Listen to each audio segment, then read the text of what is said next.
Hard-boiled Haggerty in the ring now. Today is the heyday of the pretty boy. Kowalski is called killer for blocking Gene Stanley of Chicago. She likes it. Oh, boy, that can hurt. Right here at ringside while we go in for a riot of roughhouse that's flatly called wrestling.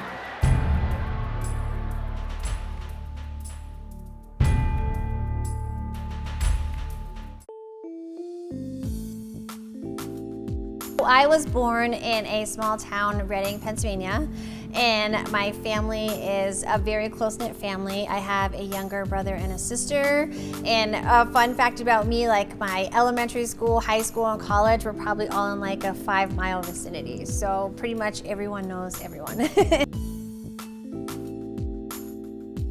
My great-grandmother actually started going to wrestling, and she was a huge wrestling fan of Haystacks Calhoun. She made my mom go to wrestling, which was her granddaughter, and then my mom fell in love with it, and they both would go to wrestling all the time. Like, there's pictures of my great-grandmother and my uncle in the wrestling ring, and these are like, this is back in like the probably late 70s, early 80s maybe. And then when I come along, I was the first girl in a very long time because I have 3 older uncles, and then my mom rounds out the 4 kids that my grandmother had. And so, you know, they were wrestling with me as, you know, right from the crib. And so we have so many home videos of us wrestling outside, and my uncle giving me like airplane spins. And so it was always a part of our family. I never actually even considered the fact until pretty recently. And so I have always been very active physically and in the gym, and I have done martial arts since I was a teenager. And then I was a huge fan of UFC, and so I fell in love with Brazilian Jiu-Jitsu, started that. And then I only found out that Tito Santana was my biological father a few years ago, and so someone had asked me if I wanted to ever try pro wrestling, and I was like, sure, I'll try it. I mean, I'm very athletic. It should be not an easy transition, but a smoother transition than coming from not having a background like that at all. And so then I started training, and I enjoy it very much, and we'll just see where it goes. So.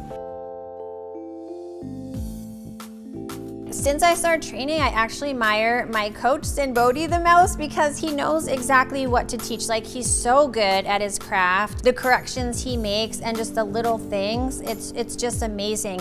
And the mentality of it, just kind of the psychology behind wrestling, like getting to have a peek into his brain, because when you watch wrestling, you know, you see the finished product, but training with him and learning from him is kind of like peeking behind the curtain. And so it's really been a great learning experience for me.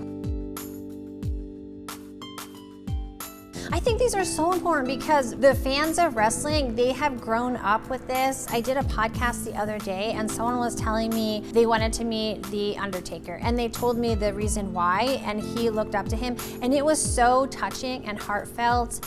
And you know, people admire these wrestlers for so many different reasons, and it shapes their life. And so getting a chance to meet them, and maybe I'm not saying The Undertaker, but like some of these guys have put their heart and soul into their career, and now they're not wrestling anymore, but they still, you know, should be acknowledged. And you know, all of where wrestling is today is built on the backs of everyone that came before them. I just met Jerry Lawler in there. I actually had a text message from my business partner. He said that he wanted to get stem cells. So we are opening up a clinic out in Las Vegas. They already have a sister company in New Jersey, and it's called Integrated Pain Management, and we're opening out here. It's called BioRestore, and it's a regenerative medicine clinic. We offer stem cells, exomes, hormone replacement, IV therapy, pretty much anything you can think of to make yourself feel better. And we treat people from high school age, high school athletes, all the way up. I actually had a stem cell procedure on my knee, and the lady that went in before me was 80 years old. So all ages of life and all activities, it just helps you feel good again. When I was talking to Jerry Lawler, like, he has some issues. There's a lot of wrestlers who have chronic issues and some damage on their body, and this is a great way It's non-surgical, there's no downtime, and it can help regenerate their tissues and things like that and make them feel better and not have pain and be able to move a lot better.